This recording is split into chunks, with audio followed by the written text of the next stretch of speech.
Hi you guys, in today's video I'm going to be showing you how to use Next Level Effects Milia by Eborns.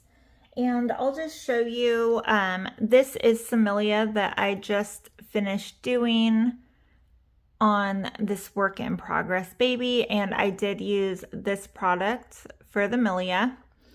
I have our little test head Claudia here who has been through so much, but I'm going to use her as a little demonstration baby. So this Milia mix is something I've created over like almost 2 years now. It's what I use. I'm so excited that McPherson's is going to be selling it. It's definitely different than other products you would see for Milia, but the consistency is and everything is what I have found to create the absolute most realistic Milia over the years. It is definitely a thinner consistency, as you can see. It looks very yellow in the jar. Do not let that scare you. It is not yellow in person. For application, what I like to do is give it a little stir, and I just kind of put a little bit up on the side of the jar, which makes it easier to grab. And I like applying it with 2 reading needles. I use a 46 gauge crown reading needle and a 42 gauge crown reading needle. And I do this just so you can have a little bit of variation in sizes. As you can see here, I have some that are really tiny, some that are slightly bigger. It just adds to realism, in my opinion. All right, so for application, you're just going to take your reading needle. You're going to just touch the product here on the side. You want a very, very small amount of product. Hopefully you guys can see just how little product that I have on my nail here. On my needle here, sorry. And you're just going to barely tap the baby. And you usually need to get more on your needle every 2 to 3 Milia spots. I like just taking a cosmetic wedge and poking my needle in it to clean it off in between. And I'm just barely touching.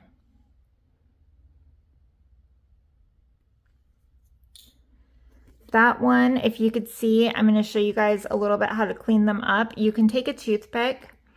Right here, my spot, my needle, I slipped it a little bit. It's not an exact circle. You can just take your toothpick while it's wet and shape it into a perfect little dot.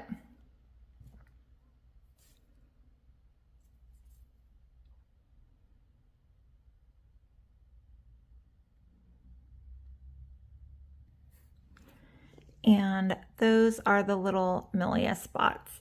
Milia is definitely a tedious process. It's really simple, but it's tedious. This Milia here on this Nivea, it took me about 2 hours, and I did 3 different layers. I usually do kind of a base layer of it, bake it, and then do some more fill-in work, and then do like kind of a final little adjustment. I'm going to go over a couple little troubleshooting things with you guys, which can happen. Let me see if I can make it happen. So if you get this, you have a big old dot. That usually means you have way too much product on your needle. You really want to make sure that you just have a tiny amount on that needle, which is why I like just being able to kind of touch the side. It just coats the very tip of the needle and is going to give you that perfect little dot there. Another issue that people can have, and let me see if I can do this so that you guys can see. If you get this little kind of blank circle in the center there, that means that you have pressed too hard and the reading needle left a little bit of an indent, and it looks like it. You can see the little indent in the center. So to fix that, you'll just apply less pressure.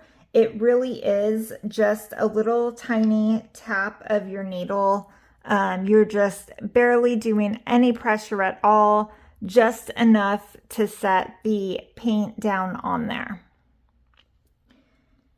This is a heat set product, so after you apply your Milia, you're going to want to bake. I usually do 265 for about 10 minutes or so, just because that's what I bake most of my stuff on. I usually do this during my like final details, and then afterward, after it's baked, then you can just go ahead, you'll varnish over it like normal.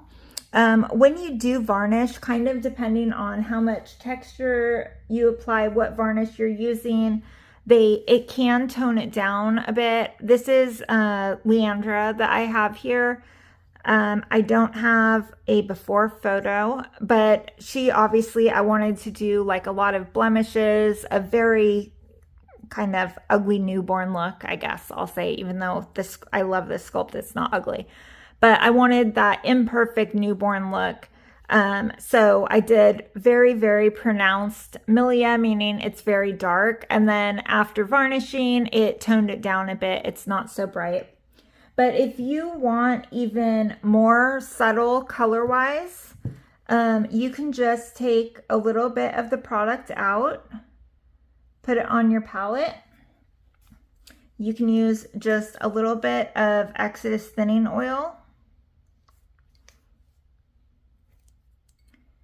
and just mix that up so it's not as concentrated. And then you can apply with that as well. The color mixture I have right now, like out of the jar, is about like the darkest level that I would want it. So that part is personal preference. You can thin it down a little bit if you want, but I find that out of the jar is basically like the perfect darkness level, like this baby, where, you know, if you're super up close, it's visible. At a normal distance, it's not visible until you get up close, pretty much like a real baby. All right, you guys, I hope that you enjoyed this video. I hope that you love my Milia mix, and then it helps you create a whole bunch of gorgeous, realistic Milia. You can buy my Milia mix at mcphersonscraft.com, and I will see you guys in the next one.